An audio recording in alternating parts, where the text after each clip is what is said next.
Sesuatu yang mengerikan sedang membabat barisan Rusia.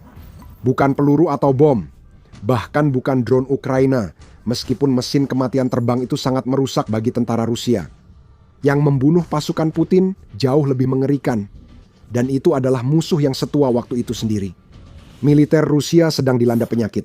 Secara harfiah, wabah zombie sedang melahap pasukan Putin karena menargetkan salah satu bagian tubuh orang Rusia yang paling rentan, yaitu mata. Mari kita bayangkan sejenak bahwa Anda adalah seorang tentara Rusia. Ditempatkan di garis depan, Anda sudah terkejut melihat betapa kunonya taktik negara Anda. Tidak ada serangan gabungan yang melibatkan pasukan udara dan darat Rusia. Anda menghabiskan sebagian besar waktu menggali parit yang akan Anda gunakan untuk bersembunyi setiap kali drone Ukraina melintas.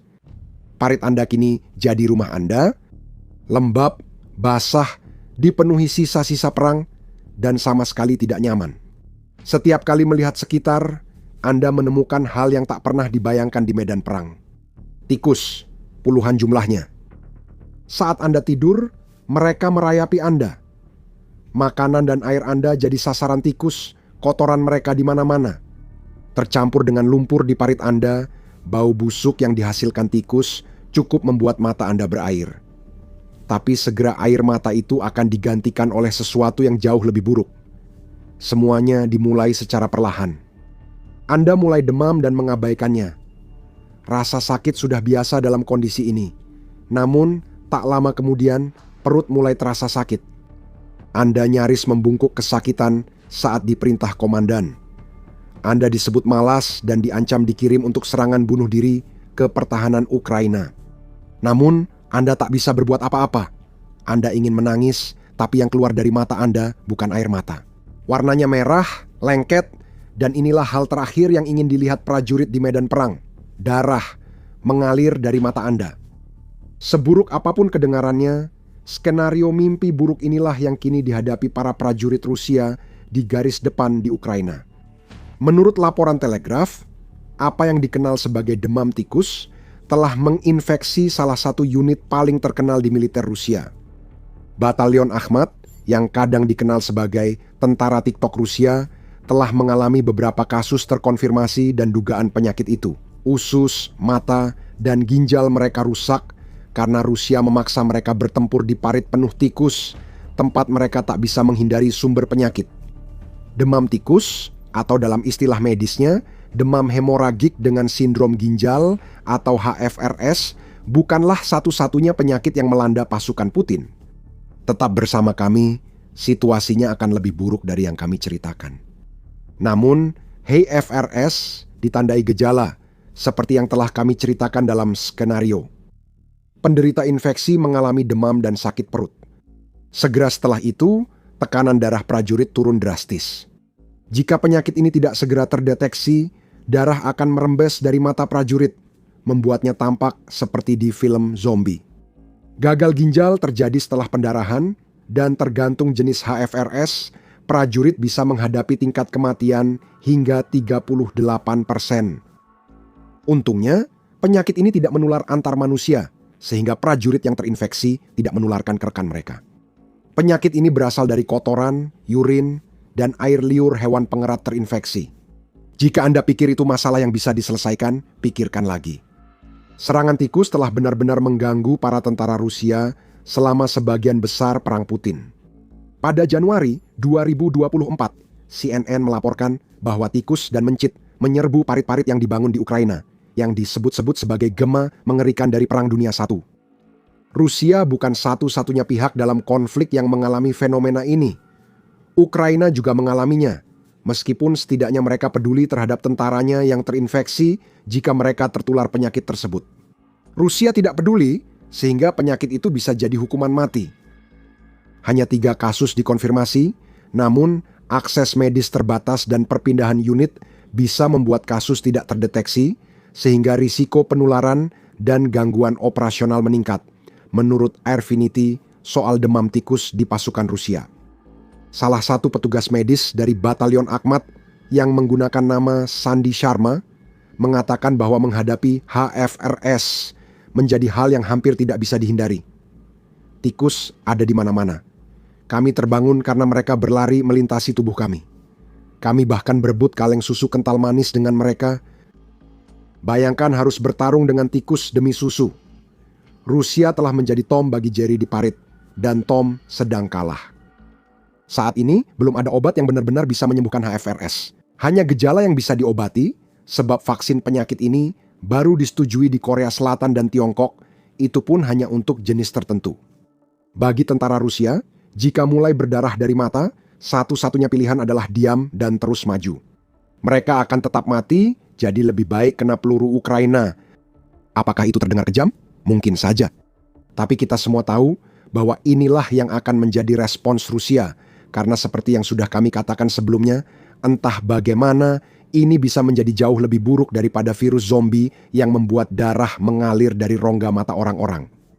Meski penyakit itu terlihat mengerikan, Rusia memaksa orang dengan penyakit yang lebih umum yang sering lebih berbahaya untuk bertarung.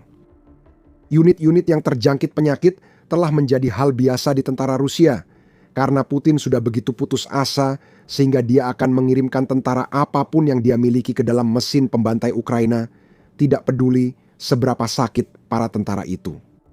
Ada kemungkinan logika Putin agak menyimpang, akan kita bahas sebentar lagi. Namun, soal bagaimana kita tahu, tentara yang matanya berdarah tetap dikirim bertempur, Rusia sudah banyak membuktikan bahwa itulah yang mereka lakukan.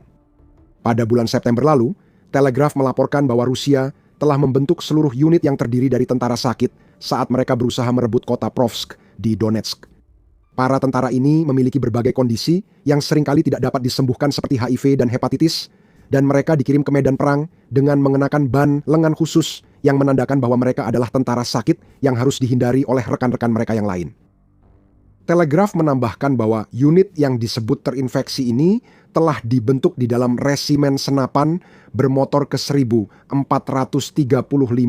dan ke 1437 milik Rusia. Banyaknya tentara sakit hingga membentuk unit-unit utuh menunjukkan wabah di militer Rusia yang diabaikan Putin. Media Rusia mulai menyoroti hal ini. Menurut Telegraph pada September, saat laporan wabah penyakit tersembunyi di kalangan tentara mulai beredar. Namun, laporan-laporan tersebut tidak mengubah inti dari apa yang sedang dilakukan Rusia. Putin memerintahkan tentara yang seharusnya mundur untuk tetap bertempur. Ini berarti tidak ada yang dilarang bagi Putin dan pendekatannya yang menjijikkan terhadap perang Ukraina. Unit-unit yang terinfeksi dilengkapi dengan perlengkapan yang serupa dengan unit militer Rusia lainnya. Faktanya, tingkat penyediaan mereka identik dan cukup rendah, kata Dmytro Zmilo, yang merupakan Direktur Eksekutif Pusat Keamanan dan Kerjasama Ukraina kepada Telegraph. Ia menambahkan bahwa satu-satunya perbedaan dari personel militer sehat Federasi Rusia adalah berbagai penanda pada yang terinfeksi, yaitu adanya perban khusus. Ini adalah perangkuman, tetapi dengan sentuhan menarik bahwa Rusia tidak menggunakan tentaranya yang terinfeksi untuk menularkan penyakit ke Ukraina, setidaknya tidak secara sengaja. Sebaliknya, mereka memakai banyak kasus penyakit di tentara Rusia sebagai alasan membentuk unit yang hanya dijadikan umpan meriam. Orang-orang sekarat karena dikirim dalam serangan bunuh diri, seakan Putin menganggap tentara terinfeksi hanya sebagai penyerap peluru untuk menguras sumber daya Ukraina. Yang mengkhawatirkan, Rusia tampaknya terinspirasi oleh kelompok Wagner yang pernah menggunakan strategi unit terinfeksi ini. Kelompok itu, yang sejak awal terlibat dalam perang Putin di Ukraina, menciptakan preseden dengan sengaja merekrut tentara penderita HIV dan hepatitis. Dalam beberapa kasus, para tentara itu bahkan ditawari obat antivirus sebagai imbalan untuk melakukan apa yang diperintahkan kepada mereka. Satu hal yang bisa dikatakan Rusia tentang Wagner adalah bahwa kelompok ini beroperasi di luar struktur militer tradisional Rusia. Itu klaim menyesatkan karena Wagner sering melakukan hal yang menguntungkan militer Rusia. Namun, klaim itu kini sudah tak berlaku. Wagner yang merancangnya. Putin kini mengikutinya. Ini adalah wabah yang sedang berkembang, kata Novaya Gazeta, dan ini berpotensi menimbulkan konsekuensi besar ketika Anda menyadari bahwa bukan hanya tentara berpenyakit sewaan Rusia yang ditempatkan di unit-unit terinfeksi. Tentara yang sebelumnya sehat dan telah dikirim ke garis depan kini tertular penyakit yang diderita oleh orang-orang di unit-unit tersebut. Itu sudah mengubah segalanya. Anda sedang menonton The Military Show. Kami sajikan gambaran lengkap, bukan sekadar berita utama. Tekan subscribe untuk info terbaru. Sekarang, apa yang kita lihat di militer Rusia sangat berbeda dari apa yang dilakukan Wagner. Wagner merekrut tentara yang sakit. Rusia tampaknya justru menciptakan mereka. Kasus demam tikus sesekali, seburuk apapun kondisinya, tidak sebanding dengan penyebaran penyakit menular dan mengancam jiwa yang merajalela di garis depan Rusia. The Lancet memberikan beberapa wawasan tentang apa yang terjadi di militer Rusia sejak Putin melancarkan invasinya. Pada kuartal keempat 2023 HIV di kalangan militer naik 20 kali lipat dari sebelum perang menurut jurnal medis Oktober 2025. Jurnal itu menyebut beberapa alasan, termasuk kegagalan total Rusia memberi perawatan medis memadai pada tentaranya. Seringkali, jarum suntik sekali pakai dipakai pada beberapa tentara di rumah sakit lapangan. Cukup satu tentara terinfeksi untuk membuat pendekatan medis ini bermasalah. Namun Rusia tampaknya tidak melakukan apa-apa untuk mengatasinya. Banyak tentara Rusia yang terinfeksi kehilangan akses pengobatan antivirus di garis depan, sehingga mereka mati lebih cepat dan risiko menulari rekan meningkat. Ini menunjukkan kegagalan total Putin dalam menangani HIV di Rusia. The Lancet menambahkan bahwa data dari tahun 2023 menunjukkan setidaknya 16 wilayah di Rusia memiliki proporsi ibu hamil yang mengidap HIV di atas batas 1% yang dianggap sebagai ambang epidemi umum. Putin tampaknya sengaja memperburuk kegagalan sistem medis bagi tentara di garis depan. Kenapa Putin harus peduli juga? Di pikirannya, tentara ini memang ada untuk mati demi tujuan. Novaya Gazeta menambahkan beberapa informasi lagi, mencatat bahwa banyak tentara Rusia yang masuk militer dengan mengetahui bahwa mereka mengidap HIV, menyerahkan catatan medis palsu agar mereka bisa mendapatkan bayaran besar. Putin tidak mempermasalahkan hal itu. Kremlin juga tak akan meneliti latar belakang pendaftar untuk jadi umpan meriam di perangnya. Presiden Rusia kemungkinan besar tidak mempermasalahkan bahwa data resmi HIV di garis depan mungkin jauh lebih rendah dari angka sebenarnya. Novaya Gazeta menyebut jumlah sebenarnya bisa 45% lebih tinggi dari data resmi. Artinya, lebih banyak unit terinfeksi dapat dibentuk untuk menyerang Ukraina. Ini dingin dan kejam. Ini benar-benar Putin saat pemimpin Rusia itu makin putus asa mencari lebih banyak personel akibat kegagalan total pendekatan perang atrisi Rusia. Novaya Gazeta menyebut tentara Rusia yang terinfeksi direkrut karena keputusasaan dan mungkin itu istilah yang paling tepat. Salah satu alasan mengapa Kremlin begitu senang mengabaikan catatan medis palsu adalah karena tentara Rusia di Ukraina sekarang secara paksa lebih banyak terdiri dari sukarelawan daripada 300.000 pasukan cadangan yang dikirim Putin ke Ukraina pada bulan September 2022 sebagai bagian dari mobilisasi parsial Rusia. Sebagian besar tentara terlatih itu sekarang sudah tidak ada, dan itu membuat Rusia hanya memiliki para sukarelawan. Orang-orang sakit yang cenderung melakukan kejahatan dan yang kecanduan berat disambut dengan tangan terbuka. Bukan karena mereka memiliki sesuatu yang berharga untuk ditawarkan kepada militer modern dalam hal keterampilan, tetapi karena merekalah orang-orang yang bersedia menerima uang untuk mati demi Putin. Namun, itu masih dianggap belum cukup. Menurut Euronews, Putin kini diambang menerapkan mobilisasi bergilir dan wajib untuk menutupi kekurangan jumlah militer Rusia. Siapa sangka mengirim relawan sakit ke Ukraina agar menularkan penyakit ke tentara Rusia justru strategi buruk untuk menjaga jumlah personel. Jika Ukraina tidak membunuh mereka duluan, para tentara itu tetap akan mati. Dan melihat tingkat infeksi HIV di garis depan, mereka juga menulari yang lain. Keadaannya juga tidak akan menjadi lebih baik. Seperti yang dikatakan dokter tentara Rusia, Yevgeny Rybakov, kepada Novaya Gazeta, personel militer tak menjalani pemeriksaan medis di zona pertempuran. Cara menentukan siapa yang sakit dan sakit apa hanya bisa dilakukan saat rotasi ke garis belakang. Bahkan saat cuti, banyak tentara langsung mabuk atau pulang ke rumah untuk minum. Singkatnya, Tentara memilih vodka ketimbang perawatan medis, meski pilihan mereka terbatas. Dokter yang sama mengatakan bahwa rumah sakit tentara Rusia sudah penuh dengan korban luka, jadi seseorang yang tanpa sadar tertular penyakit seperti HIV atau hepatitis kemungkinan besar tidak akan mengetahuinya di fasilitas tersebut. Yang kita lihat di sini adalah penyakit tampaknya menjadi bagian dari rencana Putin. Kami sudah memberitahu sebelumnya bahwa tindakan Putin memaksa tentara Rusia terinfeksi untuk bertempur menyimpang secara logika.